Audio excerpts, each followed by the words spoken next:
Yeah. So let's talk about the dominant subtype. Okay, so dominant ESFPs, they're energetic.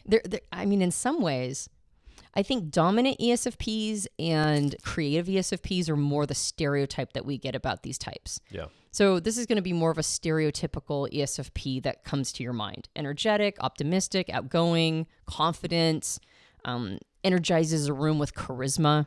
They lead active lives while pursuing their ambitions. They're interested in creative and analytic topics, but more facilitating than directive. So even though they're a dominant version, they're more facilitating how people are doing things than telling them what to do. They usually do well in school. So maybe that's not something that you have in your mind as an ESFP trait, but I know so many ESFPs that have excelled in school. It's kind of weird that that's not part of the stereotype of ESFPs. Yeah. There is the challenge of sitting in your desk all day for sure, or sitting in your seat at a desk. But if an ESFP, especially if they have dominant characteristics, if they're in a context that allows them to get a little of that energetic steam out, they are almost always very good they have an academic bent to them, really. They can be competitive or territorial. So that's part of the dominant element is there's like a competitive and territorial, component to them. Yeah.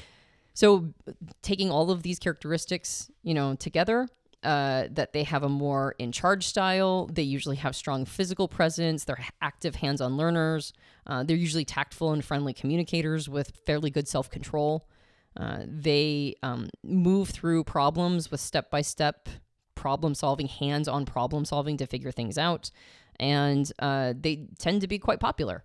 So the careers that either create this kind of ESFP or are suited to this kind of ESFP, because both things are true, are things like counseling, marketing, which is one of the top 10s that you mentioned, media production, outdoor adventure, politics, recruiting, and talent scouting.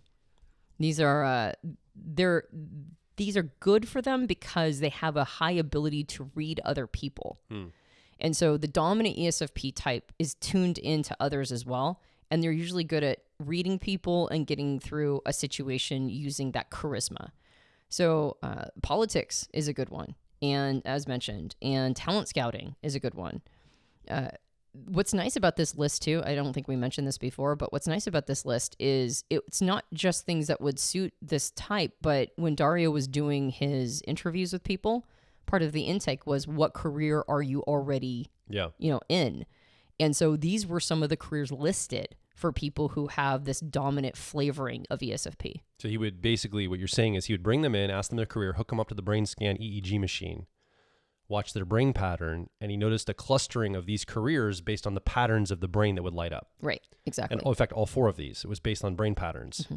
Yeah. So let's talk about, I just want to make a note, mention the dominant subtype of ESFP. It seems like there's a comfort and maybe even a seeking after competitive spaces, politics, the competition of politics. Counseling is, I guess, not competitive, but marketing certainly is.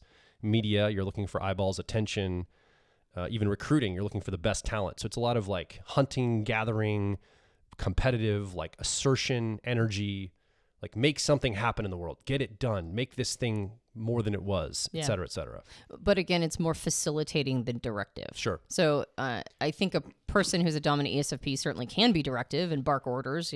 I could see a director as an ESFP barking orders at everybody underneath them to get things done. But I think that they do best when they're in a situation where they can more facilitate things happening. Take initiative to facilitate. You got it. Great. Okay. Let's talk about creative. All right. So creative. Oh, by the way, for those of you who are type geeks, the first two functions, the dominant auxiliary, or what we call driver co-pilot, if you have a preference for the analytic version of both, so both your extroverted sensing or sensation is the analytic or the more assertive version, and your introverted feeling or authenticity is the more assertive version. If those two are assertive or what's called analytic, then you make that makes the dominant subtype.